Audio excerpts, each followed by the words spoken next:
On April 12, 1862, a northbound train is being led through North Georgia by an engine known simply as the General. In this period of time, the railroad industry had been fast maturing, adopting new standards and proving its worth by outrunning the horse and the steamboat. Part of their success can be seen in the 440 American Standard type of steam engine, of which the General has been reliably moving trains between Atlanta and Chattanooga since 1853. Now though, war has been ravaging the country for almost a year, making the Western and Atlantic Railroad a vital lifeline of the South. In addition to the 2 coaches, 3 empty boxcars are deadheading to Chattanooga to be loaded with commissary items for the Army back in Atlanta. The trip is being made with engineer Jeff Kane at the throttle, supervised by the railroad superintendent Anthony Murphy, and conductor William Fuller back in the coaches. The day seems to be starting like any other, apart from an unusually high amount of passengers boarding in Marietta. At 6 a.m., the train pauses at Big Shanty. Passengers have 20 minutes for breakfast at the Lacey Hotel, and are joined by the operating crew. 21 passengers stay behind. They disembark from the other side of the train, in full view of Camp McDonald, which is populated by 3,000 troops. Subtly, they uncouple the passenger cars, load themselves into the 3 boxcars, and climb into the General's cab. With a nod from their leader, one of them pulls the throttle open.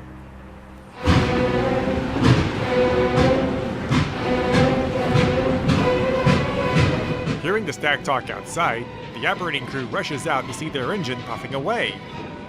Thinking that they're deserters from the camp, they take off in pursuit on foot. Fuller, Kane, and Murphy end up running for 2 miles, where they come across a maintenance of way track crew. Apparently, the train stopped for a minute and asked to borrow some of their tools. Although they obliged, they comment to Fuller how strange it was that the General had none of them on board and without their coaches. The crew lends them one of their pushcarts, which helps them cover more ground. They only cover just 1 more mile though, when suddenly, the cart is derailed by cross ties laying across the rails. This would happen again 2 miles north of Ackworth, this time by 2 rail sections removed, and they'd also noticed the telegraph wire has been cut. Seeing these acts of vandalism has conductor Fuller thinking, would Confederate camp deserters really go through the trouble of sabotaging his railroad? In his mind, there's only one breed of man capable of such destruction.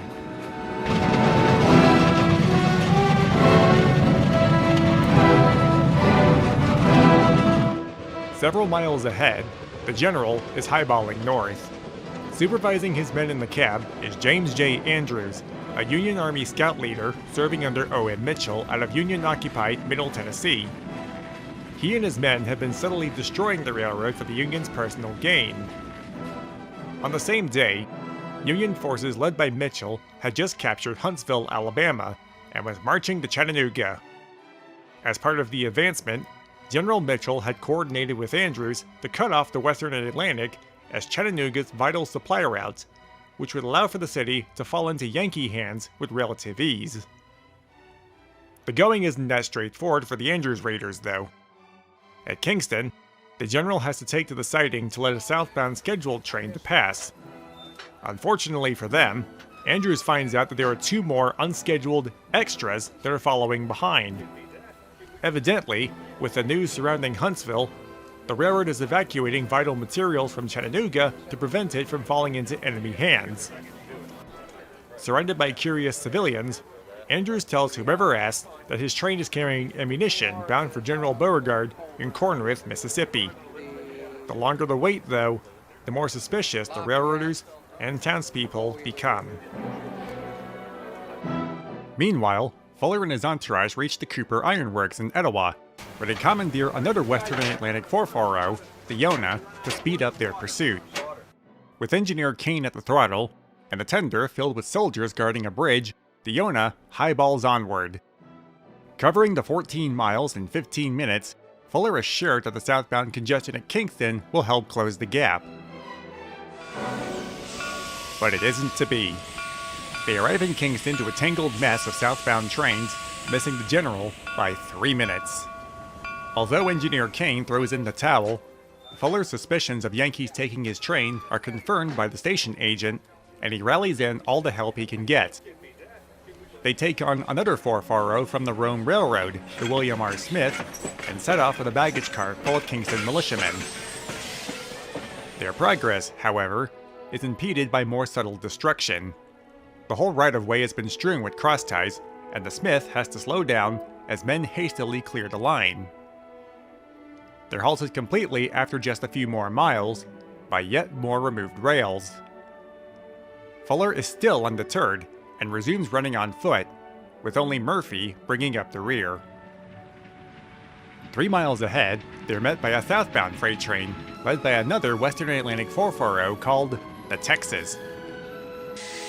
Engineer Pete Bracken recognizes Fuller and Murphy and pulls up to a stop, where they briefly get Bracken up to speed on what's unfolding. Fuller orders for the whole train to back up to Adairsville, where the Texas would drop its freight cars, and set off in pursuit in reverse. Before leaving, the crew takes on 2 volunteers who help with passing wood to the firebox and helping the 15-year-old fireman Henry Haney with keeping up steam. 9 miles ahead, passing through Calhoun, Fuller pulls aboard a young telegrapher and has him write down a message to be sent from Dalton to Brigadier General Danville Ledbetter of the Confederate Army in Chattanooga.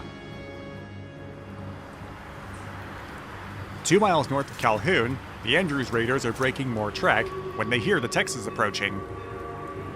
They have held off the subtlety for long enough. To try and hold them back, they cut one of the boxcars and send it hurtling back to crash into the Texas. With skillful handling of the throttle and Johnson bar, the Texas intercepts the boxcar and continues unabated. What Andrews really wants to achieve is burning some of the wood bridges, but the rain has been hampering his best efforts, and now his pursuers are within earshot. At the large crossing of the Oostanala River, the best they can do is leave the second boxcar in the hopes that the Texas smashes into it and collapses the bridge. Again, the Texas catches it without incident. Both of the boxes would be set out at Resaca. Moving relentlessly northward, at speeds estimated near 60 miles per hour, both trains are at each other's necks. 2 miles out of Resaca, the Raiders leave a curved piece of T-rail across the track to derail the Texas, which miraculously has no effect. In Dalton, the telegrapher hops off to send Fuller's message to Chattanooga. Only a few words make it before the line goes dead. 2 more miles later, Fuller catches the Raiders sabotaging track and cutting wires, and is hot on their tail. At Tunnel Hill, Andrews passes up an opportunity to block it, saving up for a do-or-die attempt at burning a bridge. At one of the crossings of the Chickamauga Creek, the last boxcar is uncoupled and set on fire.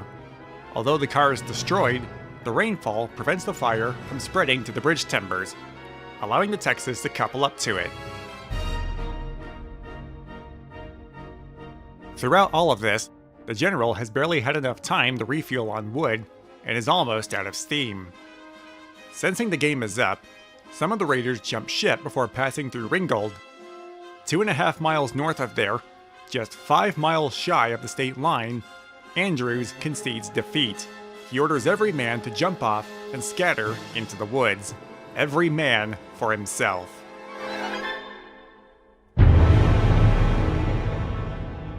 After 87 miles and 8 hours of eluding the Confederacy, the General is left alone on the main line for the victors aboard the Texas to reclaim.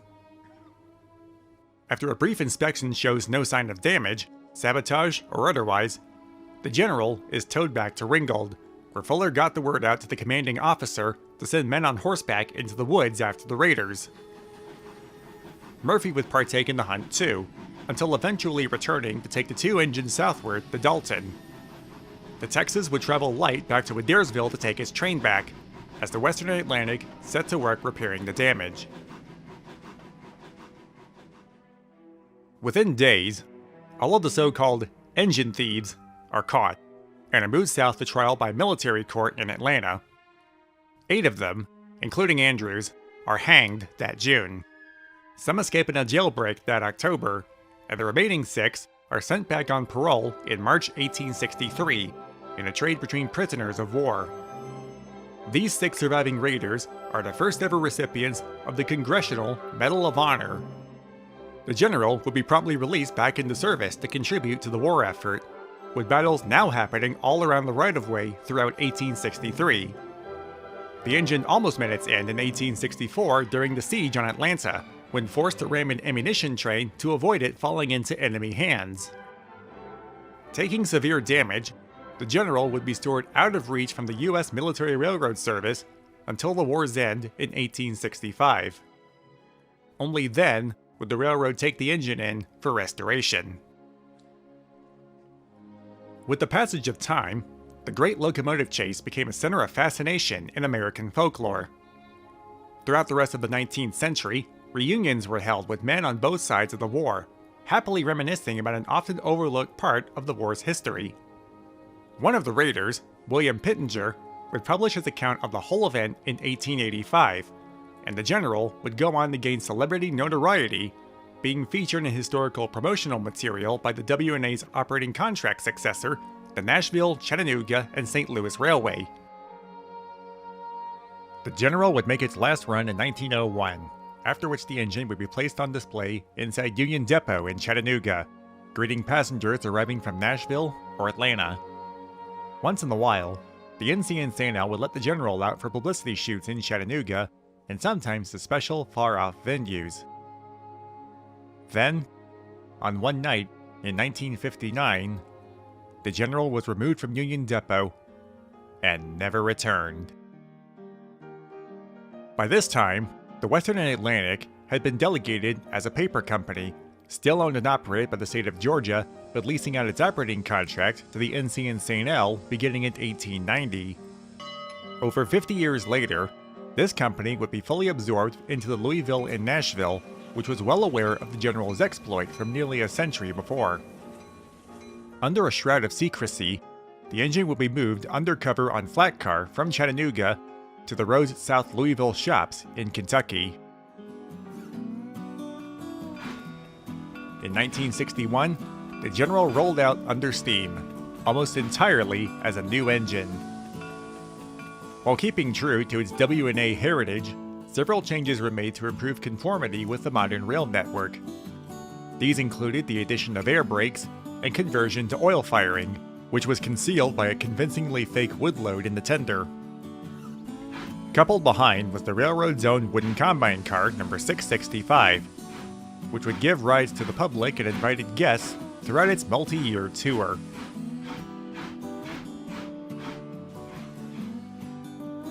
On April 14, 1962, the public watched as the general steamed northward from Atlanta. With special guests and reenactors on board, the train retraced the route of the Great Locomotive Chase and stopped at all of the major footnotes of the event.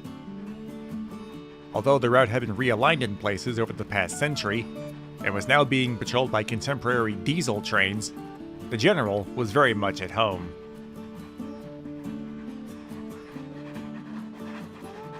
Over the years, the general would appear at more places throughout the L&N's network and beyond, venturing off to faraway places like the 1964 New York World's Fair, and as far west as the National Railroad Museum in Green Bay, Wisconsin.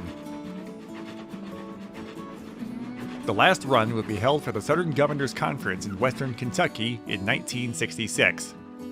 After the event concluded, the engine ran over the Illinois Central from Gilbertsville to Paducah, Kentucky at speeds near 40 miles per hour.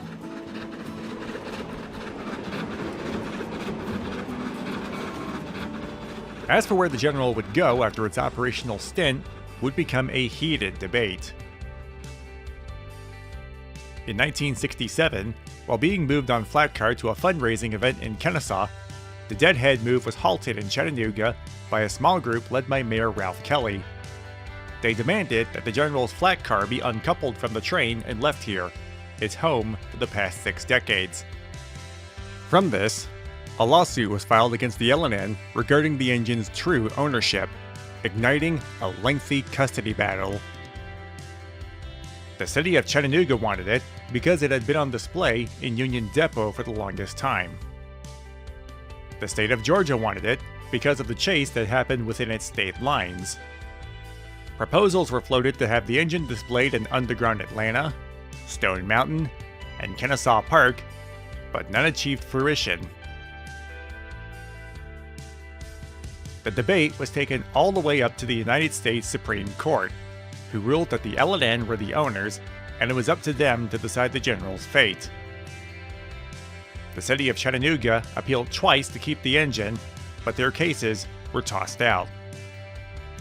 During all of this, the General would be moved back to the South Louisville shops for safekeeping. At last, in 1972, a settlement was reached.